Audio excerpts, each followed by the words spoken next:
Corduroy by Freeman. Corduroy is a bear who once lived in the toy department of a big store. Day after day, he waited with all the other animals and dolls for somebody to come along and take him home. The store was always filled with shoppers buying all sorts of things, but no one ever seemed to want a small bear in green overalls. Then one morning, a little girl stopped and looked straight into Corduroy's bright eyes. "Oh, Mommy," she said, "look, there's the very bear I've always wanted." "Not today, dear," her mother sighed. "I've spent too much already. Besides, he doesn't look new. He's lost the button to one of his shoulder straps." Corduroy watched sadly as they walked away. "I didn't know I'd lost the button," he said to himself. "Tonight I'll go and see if I can find it." Late that evening, when all the shoppers had gone and the doors were shut and locked, Corduroy climbed carefully down from his shelf and began searching everywhere on the floor for his lost button.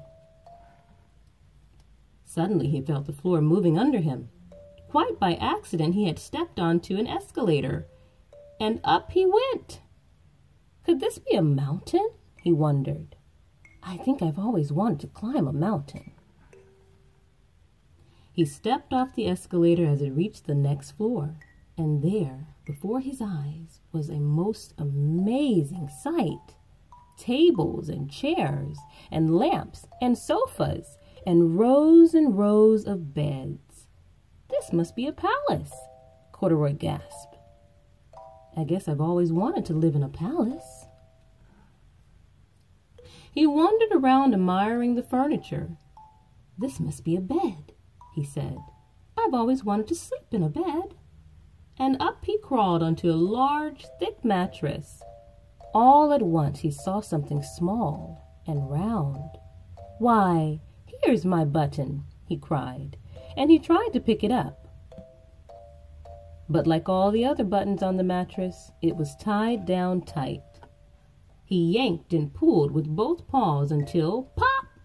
Off came the button, and off the mattress Corduroy toppled, bang, into a tall floor lamp. Over it fell with a crash. Corduroy didn't know it, but there was someone else awake in the store. The night watchman was going his rounds on the floor above. When he heard the crash, he came dashing down the escalator. "Now who in the world did that?" he exclaimed. "Somebody must be hiding around here."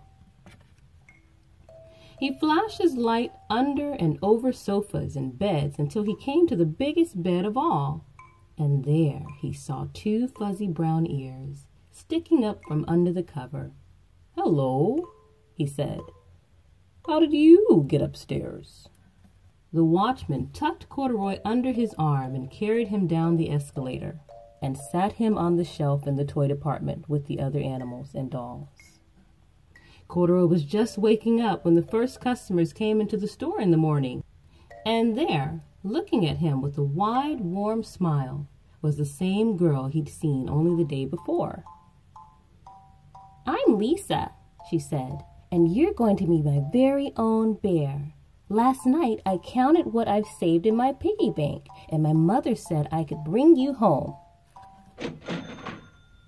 "Shall I put him in a box for you?" the saleslady asked. "Oh, no, thank you," Lisa answered, and she carried Corduroy home in her arms. She ran all the way up 4 flights of stairs into her family's apartment and straight to her own room. Corduroy blinked.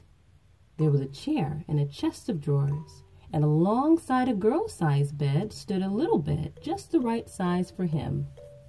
The room was small, nothing like the enormous palace in the department store. "This must be home," he said. "I know I've always wanted a home." Lisa sat down with Corduroy on her lap and began to sew a button on his overalls. "I like you the way you are," she said, "but you'll be much more comfortable with your shoulder strapped fastened." "You must be a friend," said Corduroy. "I've always wanted a friend." Me too, said Lisa, and gave him a big hug.